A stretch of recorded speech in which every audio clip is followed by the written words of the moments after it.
खबरदार को bureau chief Malik मकसूद चनियोटी की रिपोर्ट के मुताबिक पाकिस्तान कौमी ज़बान तहरीक के ज़ेर तमाम करारदाद खानकाह बीबिया शाह जमालिया और डेरा गाजी खान की 3 रोज़ा सालाना रूहानी इज्तिमा की आखिरी नशिस्त से खिताब के दौरान ये करारदाद पेश की गई। चीफ जस्टिस ऑफ पाकिस्तान जनाब जस्टिस जवाद एस ख्वाजा की सरबराही में सितंबर 2015 में अदालती हुक्म जारी हुआ, जिसमें चीफ जस्टिस ने उर्दू को सरकारी ज़बान के तौर पर नाफिज करने का हुक्म दिया।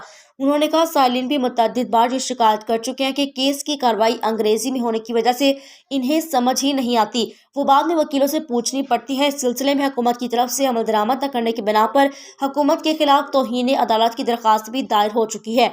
जजों ने खुद एतराफ़ किया कि बहुत से वकला जज साहिबान को अंग्रेजी ज़बान पर अबूर हासिल नहीं होता।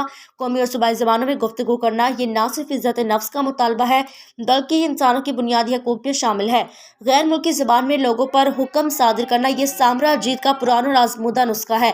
जब तक मुकाबला जात के इम्तिहानात और आम तालीम कौमी ज़बान में लाजिम करार नहीं दी जाती, इस वक्त तक हम अंग्रेज़ की कायम करदा नौकरशाही से बाहर नहीं निकल सकते। जितनी कौमों ने तरक्की की है, उन्होंने अपनी इलाकाई ज़बान को वसीला तालीम बनाया है। ये इज्तिमा मुतालबा करता है सुप्रीम कोर्ट के हुक्म के मुताबिक जल्द अज जल्द पूरे मुल्क की अदालतों और दरसगाहों की ज़बान उर्दू करार देते हुए उर्दू में ही तालीम दी जाए और मुकाबला जात के पर्चे भी उर्दू में तैयार किए जाएं। बेशक मजबून और ज़बान के तौर पर एक पर्चा अंग्रेजी ज़बान का भी लाजमी करार दिया जाए।